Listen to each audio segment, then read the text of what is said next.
बिस्मिल्लाहिर्रहमानिर्रहीम। अस्सलाम वालेकुम। मैं हूँ फ़ाहरा सज्जाद और आप देख रहे हैं cooking with Fahra Sajjad YouTube channel. आज की रेसिपी बहुत ही स्पेशल है, बहुत ही चटखारेदार चटपटी सी आज रेसिपी है हमारी। तो जी आज बन रहे हैं चटखारा भिंडी और आलू। बहुत ही मज़े के बनते हैं, बहुत ही अच्छे लगते हैं ये खाने में। तो आप चीज़ें नोट डाउन कर लीजिए। तो आधा किलो मैंने भिंडी ली, भिंडी को धोया, धोकर मैंने इसको खुश्क किया और फिर मैंने इसको काट लिया।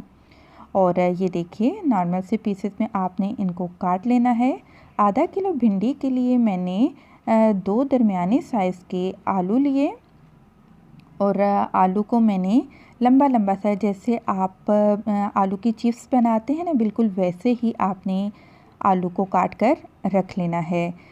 अब आपने लेना है थोड़ा सा येलो फूड कलर या फिर जिसको ज़र्दा कलर भी कहते हैं, थोड़ा सा लीजिएगा, आलू पर डाल देंगे और अच्छे तरीके से आलू में इनको मिक्स करेंगे। और आप देख सकते हैं कि ज़र्दा कलर डालने से आलू पर जो कलर आया है वो कितना अच्छा लग रहा है। तो बस इनको अब हम साइड पर रखते हैं। मसाले देख लीजिए। तो मसालों में मैंने लिया है आधा चाय का चम्मच नमक, क्योंकि हम इसमें चाट मसाला इस्तेमाल कर रहे हैं। चाट मसाला में भी नमक होता है, इसलिए हम इसमें आधा चाय का चम्मच नमक इस्तेमाल करेंगे। 2 चाय का चम्मच कुटी लाल मिर्च, आधा चाय का चम्मच हल्दी, आधा चाय का चम्मच गरम मसाला पाउडर, 1 चाय का चम्मच भुना कुटा ज़ीरा, 1 चाय का चम्मच भर कर धनिया पाउडर और 2 चाय के चम्मच चाट मसाला हमने लिया है। और जी तेल में सबसे पहले हम आलू को डीप फ्राई करेंगे।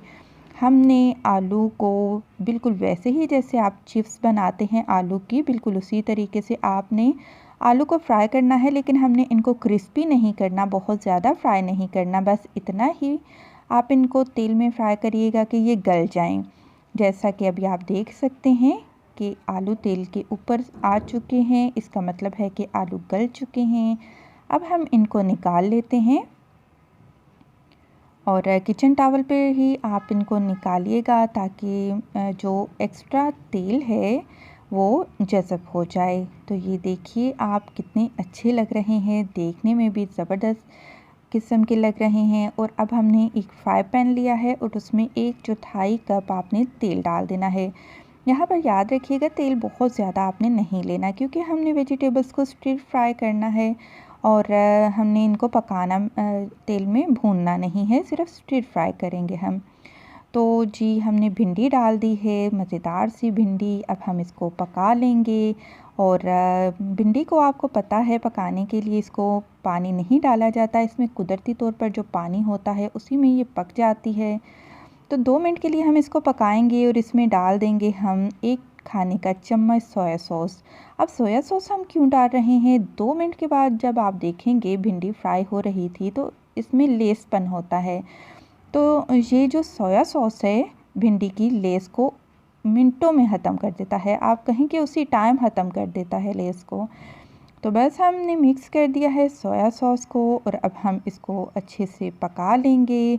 और अभी आप देख रहे हैं कि इसकी लेस बिल्कुल भी नहीं है, ख़त्म हो चुकी है सोया सॉस डालने से। ढककर हम पकाएंगे, यहाँ तक पकाएंगे कि भिंडी का अपना पानी बिल्कुल खुश्क हो जाएगा, ड्राई हो जाएगा और जी भिंडी गल जाएगी। माशाल्लाह से बहुत ही अच्छी तरीके से भिंडी गल चुकी है। अब हम इसमें डाल देंगे 2 हरी मिर्च, लंबा लंबा मैंने इसको काट कर डाल दिया है, इससे बहुत ही अच्छा फ्लेवर आएगा। और जी फ्राई किए हुए हमारे आलू भी चले गए और जी हमारे चटपटे मसाले भी सारे के सारे भिंडी और आलू में चले गए। बस कोई मुश्किल नहीं है, बहुत ही आसान रेसिपी है लेकिन बहुत ही पसंद आने वाली रेसिपी है। और आप इसको ऐसे भी खा सकते हैं बग़ैर रोटी या चपाती के, या फिर आप अपनी दावतों में इसको एज अ साइड डिश के तौर पर भी रख सकते हैं। ये सभी को बहुत पसंद आएगी।